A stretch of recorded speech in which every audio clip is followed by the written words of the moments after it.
Para você ligado no canal no Vácuo, muitíssimo bom dia, boa tarde, boa noite. Nesta quinta-feira e esta luz que tá. Nossa, mãe, tá cada vez pior a iluminação. Vamos mudar aqui. Agora sim, voltamos! Ah, show! Para você ligado no canal no Vácuo, muitíssimo bom dia, boa tarde, boa noite. Nessa quinta-feira, dia 31 de agosto, oitavo mês do ano já foi pro saco, de 2023.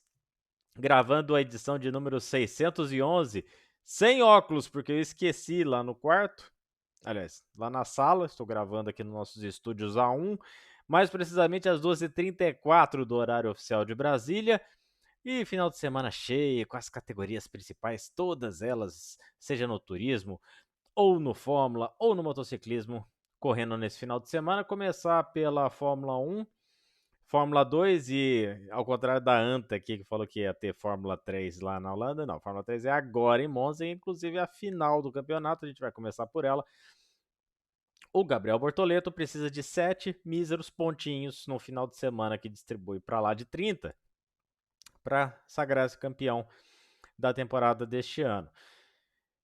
Ele está no programa de desenvolvimento lá de pilotos brasileiros da Alpine, não deve ter pressa para fazer a transição para a Fórmula 2, é óbvio que se pintar uma vaguinha boa, vai, mas não é o foco. Fazer mais um ano de 3, o único problema de fazer mais um ano de 3 é que se não ganhar com, no mínimo, a mesma competência do que aconteceu nesse ano, aí já começa, né, a fazer aqueles famosos questionamentos por parte, principalmente de imprensa especializada inglesa. Eles adoram esse tipo de, né? O que aconteceu com o piloto fulano de tal? Não precisa ser brasileiro, basta ser um piloto. Eles falam, o que aconteceu com o piloto fulano de tal? É o único problema, porque na Fórmula 2, hoje, com esse tanto de pilotos patrocinados ou de já presentes há mais tempo em categorias não, perdão, em programas de equipes da Fórmula 1, de programas de desenvolvimento, vai sobrar, sei lá, aquelas vaguinhas que a gente já conhece que sobra, né? E assim, tá bom, fazer um ano de aprendizado na 2 também, mas chegar como campeão da 3, entrar na 2 e fazer 5 pontos na temporada também, por causa do carro ser uma droga, não vale muita coisa. Então, sei lá, ficar na 3, pelo que eu tô vendo hoje, é o menor dos problemas do Bortoleto. Ele Monza sempre dá corrida muito disputada na 3, o jogo de vácuo, a classificação é uma bagunça, vamos combinar. E pro Bortoleto fazer uma classificação ali largando em sexto, primeira prova, já dá para correr atrás desses pontinhos que falta já na primeira prova, sem precisar de nenhum susto pro domingo. Obviamente, se os pilotos que estão concorrendo diretamente para o título não pontuarem na prova de sábado, aí o Bortoleto já é automaticamente campeão, porque aí a pontuação do domingo não é suficiente para que ele perca o título. Então, o Bortoleto precisando ou de 7 pontos para não contar com nenhum outro resultado no grid, ou chegar à frente dos seus concorrentes direto para o título. Ou se os pilotos abandonarem, aí já pode sair do carro já em 26º e comemorar o título. Na Fórmula 2, teremos o Enzo Fittipaldi fazendo mais uma prova pela Rodin Carlin, que na última corrida lá na Holanda fez 6 pontinhos só, foi uma das provas apenas, né? Foi um final de semana de uma prova só por causa das condições climáticas e da bagunça que foi a largada da Fórmula 2 no sábado. Então o Enzo aí tem mais 2 chances para descontar os 20 e poucos pontos que ele tem de desvantagem para a quarta colocação. Aliás, são 20 e poucos, não, são 30 pontos, melhor dizendo, de desvantagem que ele tem para a quarta colocação. Dá para descontar? Dá. Fazer um final de semana 10, 12 pontos a mais do que os concorrentes diretos na Fórmula 2 não é tão difícil assim, mas precisa contar com uma boa classificação. Um bom treino de classificação e uma estratégia muito boa para a corrida principal. Tendo em vista que Monza, com a pista muito rápida, relativamente, o tempo de volta para os padrões da Fórmula 2 é relativamente curto, nós estamos falando aí de uma volta de 1,28, 1,30.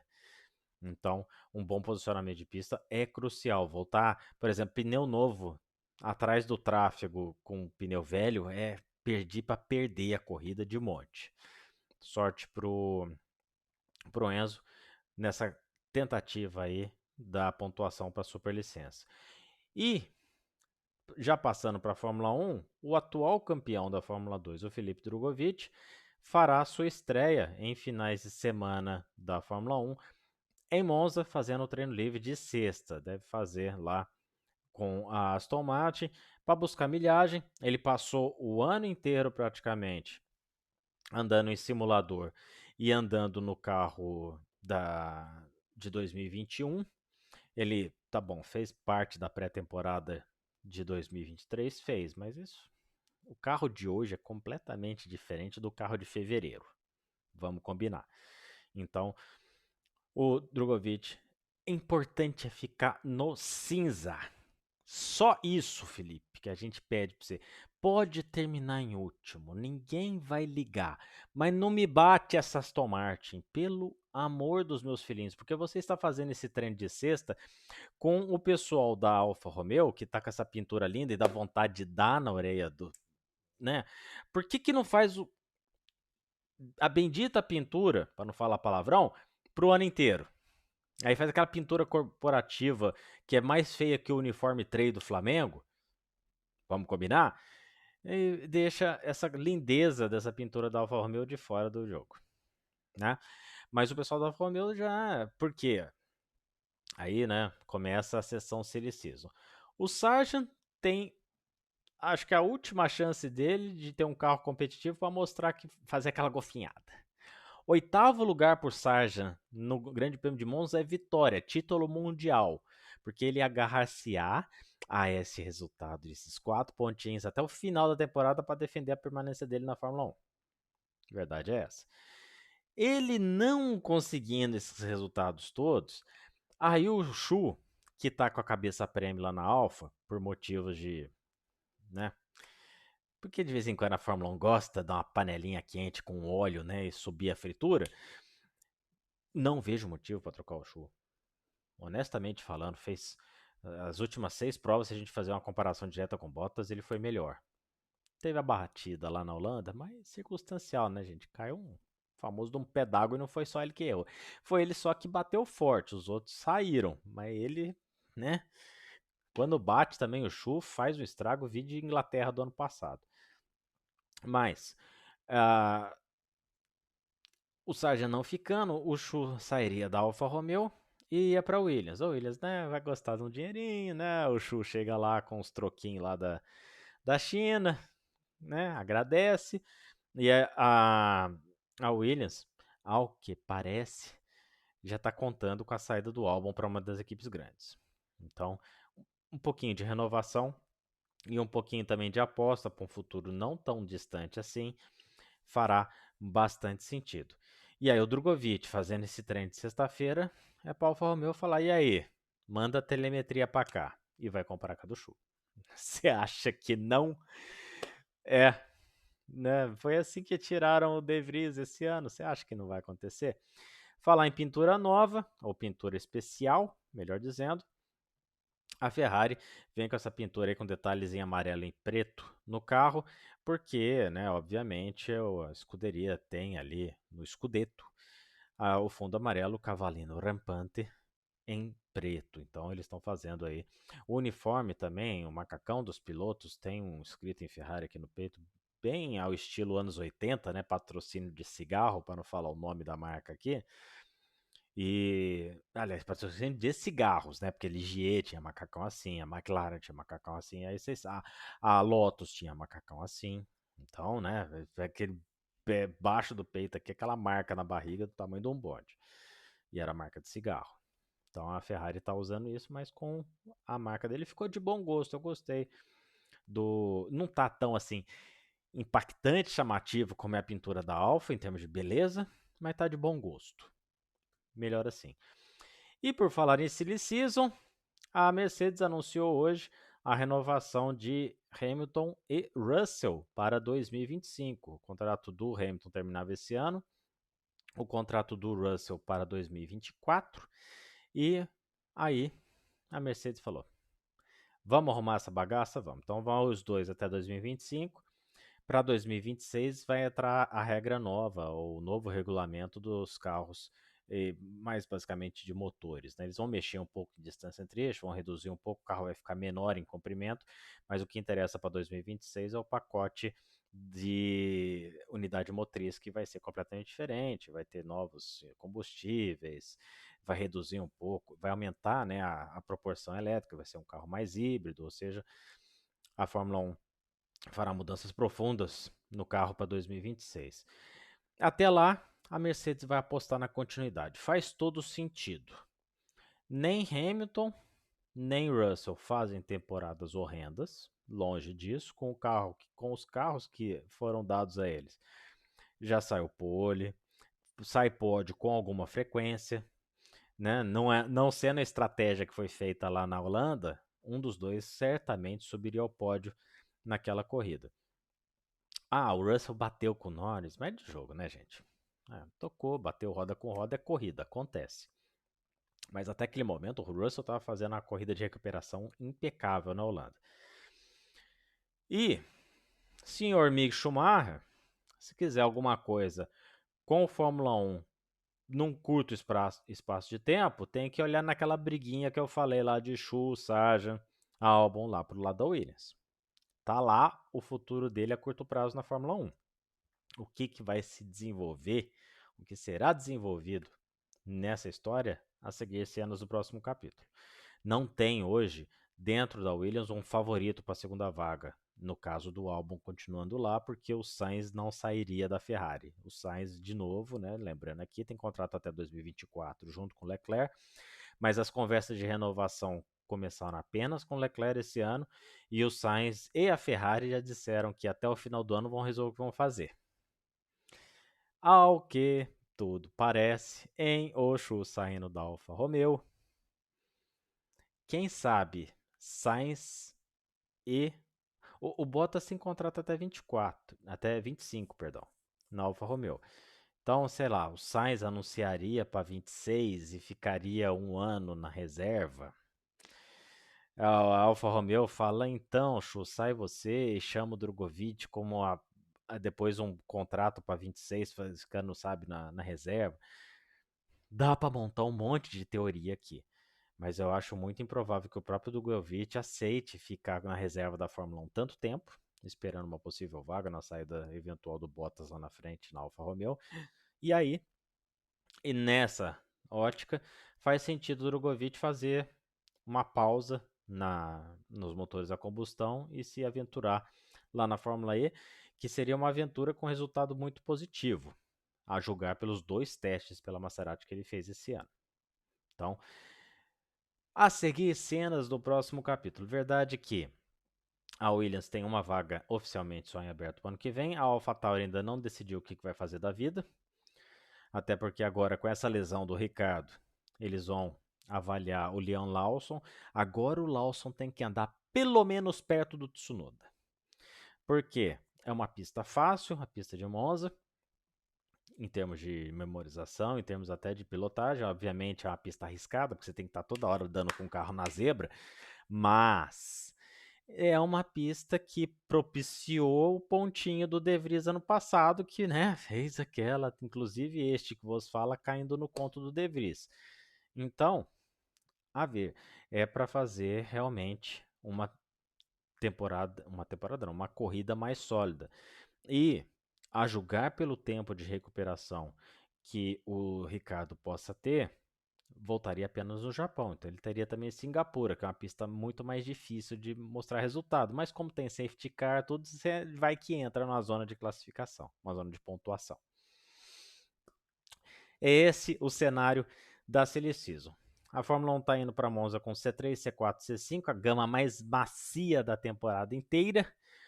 Os pneus do lado esquerdo, obviamente, são os que mais sofrem. O dianteiro direito, ele tira férias nesse final de semana, praticamente.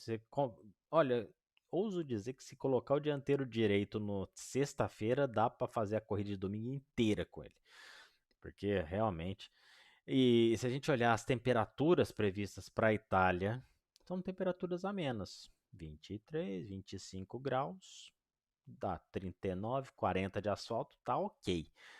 Passou de 25, o asfaltão vai lá para perto de 50, aí a gente começa a conversar em duas paradas. Mas, como a gente conhece o Grande Prêmio da Itália, galera, posição de pista é rainha, é corrida para uma parada só, a não ser que seja aquela chuva que no sábado lava tudo, aí tira toda a borracha da pista e aquele raio do macarrãozinho aparece no pneu, né? Segundo o Luciano Burti, o famoso graining, e a gente fica com uma possível corrida com duas paradas. Mas aí também tem o guarda-reio e as áreas de escape muito próximas da pista, pode ter safety car, ou seja, tá aí montado o caos. A Pirelli vai com menos 3 de cambagem na dianteira, menos 2 na traseira, pista rápida, não precisa. Precisa de um certo apoio ali na parabólica, Alboreto, né? Mas na parabólica ali você precisa apoiar realmente, e as duas de lesmo. É onde que os pneus. São as três curvas que os pneus do lado esquerdo sofrem mais. Depois ali tem as duas chicane é para um lado e para o outro, mas parabólica é primeira e segunda de lesmo, é onde que o bicho pega. Por isso que você tem que abrir um cadiquinho a mais do que se abria se fosse uma pista com um banking, né, ou uma inclinação de curvas um pouco maior. 53 voltas. O nosso pódio, Verstappen. Eu ainda confio que a McLaren não vai fazer uma besteira de novo. E esse carro da McLaren está relativamente bom de reta. Verstappen, Norris, Hamilton para comemorar o contrato novo. É com isso que a gente vai de Queen na segunda-feira. E a Ferrari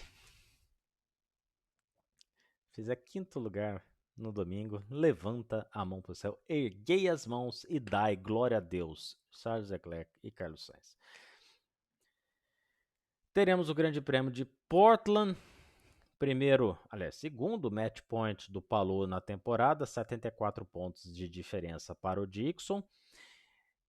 Terminando no pódio, independente de qualquer pontuação extra que possa ocorrer no final de semana, o Palou é campeão. Então, acabou a corrida, o número 10 chegou em terceiro, Palou campeão, independente se Dixon ganhar, se fizer maior número de voltas, se fizer a pole ou se liderar. O Palou não precisa nem liderar uma volta para conquistar o título, caso esteja na terceira colocação ao final da corrida. Para que o Dixon empurre a decisão para a Laguna Seca, ele precisa ganhar, fazer maior pontuação possível e torcer para o Palou terminar fora do pódio. Como nossa querida Portland é feita umas estratégias meio louca de vez em quando, e o Sr. Dixon nas últimas duas corridas começou a fabricar combustível dentro do próprio cockpit, porque só isso explica, aí ele pode ter alguma chance de fazer a terceira vitória consecutiva numa temporada de domínio monumental da Chip Ganassi, que já tinha garantido o título lá atrás, em Mid-Ohio, e agora faria esse match race aí até o final da temporada. Detalhe que você que vai acompanhar a prova ao vivo pela televisão, o nosso querido Marcos Ericsson com 8 vai correr com a mesma cor e patrocínio do 10 do Palou. Tá bom? Então presta atenção, que às vezes você pode estar torcendo para Marcos Ericsson. Mas a notícia de hoje na Indy é que o Linus Lundqvist olhou, sentou, viu aquele carro que ele ia pegar da Meyer-Shank, chegou o Chipão, né? Chipão, tal. Chipão bateu no ombro dele e falou: garoto, então, gostei de tu. Você não quer vir aqui? Já que você daí é dos nórdicos e tal, tá saindo um nórdico lá pra Andretti, você não quer a vaguinha dele? Então, num contrato plurianual, foi assim anunciado, o Linus Lundqvist pilotará pela Ganassi na Fórmula Indy a partir da próxima temporada. E o último piloto que foi contratado pelo Chip Ganassi nestas condições, além do Palou, né, que é o recente, foi um tal de Scott Dixon. Ou seja, o Chip Ganassi, ele quando vai e assina esses contratos de 65 anos com o piloto, é porque ele sabe que o cara é bom. Deve ter chego lá, né? O engenheiro dele foi lá no engenheiro da Marchand e falou: E aí, o garoto? Falou: Ó, o carro é uma droga, mas o menino na telemetria aqui manda a bota. Ah, é mesmo? Obrigado pela informação. Ah, mas por que você quer saber? Nada, nada não, você já vai ficar sabendo. E aí, tá confirmada a assinatura de contrato. O Elinho vai fazer a sua penúltima prova em mistos na história da Fórmula Indy, por enquanto, né? Ao que tudo indica. Ele já assumiu, na verdade, que vai correr só as 500 milhas de Indianápolis ano que vem. E o Pagenot foi confirmado no início dessa semana, aliás, antes até da prova de Gateway, que não vai fazer mais nenhuma prova esse ano. Disse ele que ainda está no processo de recuperação, que se a recuperação de concussão, do tipo de concussão que ele sofreu, depende de pessoa para pessoa. Olhando num caso não tão muito distante no automobilismo americano, Kurt, o Kurt Busch, né? Ele anunciou a sua aposentadoria da NASCAR por causa da concussão em pouco. Tomara que não, porque realmente o Pagenot, campeão da Indy, campeão das 500 milhas, anunciar uma aposentadoria dessa forma, tem que anunciar a aposentadoria depois que tira o capacete pela última vez. É isso que é o mais legal. Igual o Tony teve oportunidade, o Elinho vai ter oportunidade esse ano. Precisa desse desfecho. Então, por isso que a gente torce pela recuperação do Pagenot. E a Marchand que não anunciou o segundo piloto para o ano que vem justamente por causa disso, né? Não sabe se o nosso querido Pagenot vai poder voltar ao cockpit lá do 60. É isso, moçada. Em Fórmula Indy, quem que eu vou apostar para Indy, né? Portland, baita corrida maluca. Pato Ward, McLaren. McLaren não tá tão ruim. Tá tomando as pernadas na estratégia da Ganassi, mas eu acredito que o Ward conquistará a vitória. E esse título, desculpa gente, mas esse título vai ficar para Laguna Seca. Dicção vai fazer das tripas coração para levar isso daí na virada. Escuta o que eu tô falando. Olha, se for uma remontada de 101 pontos, hein, moçada? Em 4 provas. Bastante. Aliás, em 4 não, em 3 provas. Bastante. Dicção fizer isso, o AJ Foyt para na pista, ajoelha e faz o sinal da cruz e fala: Jesus voltou à terra. Vai ser assim a reação de AJ Foyt ao ver um título do Dixon nessa temporada.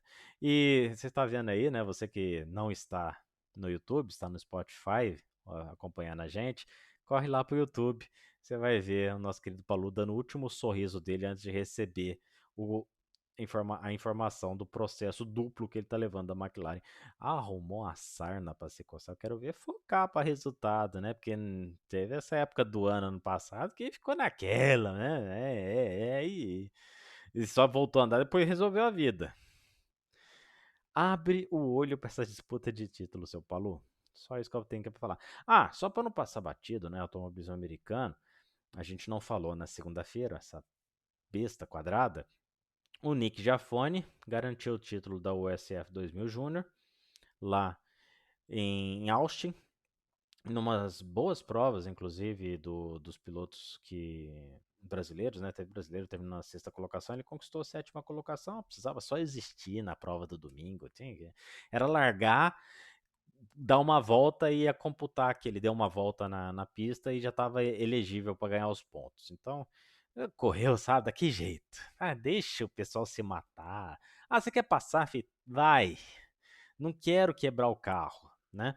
E aí, o Nick Jafone merecidamente conquistou o título dessa temporada. Piloto categoria de base precisa demonstrar um amadurecimento. O Nick mostrou velocidade e corridinha de regulamento debaixo do braço. Obviamente, Felipão Giafone deu aquelas dicas para o garoto, né? Teremos a MotoGP lá na Catalunha. O Rins não corre. Iker Lecuona volta ao cockpit. Ao cockpit não. A garupa, ou a moto, ou o selim, sei lá que nome que a gente dá para isso, mas ele volta lá a pilotar a moto do Rins. E o Rins como a gente já falou anteriormente, vai disputar a LCR. 70 km de reta. Não precisa nem falar qual marca de moto que a gente vai apostar pro domingo. Vai ser a Ducati, vai ser banhar, porque eu quero tocar um quinzinho só. Um quinzinho só. A gente vai gravar dos nossos estúdios N.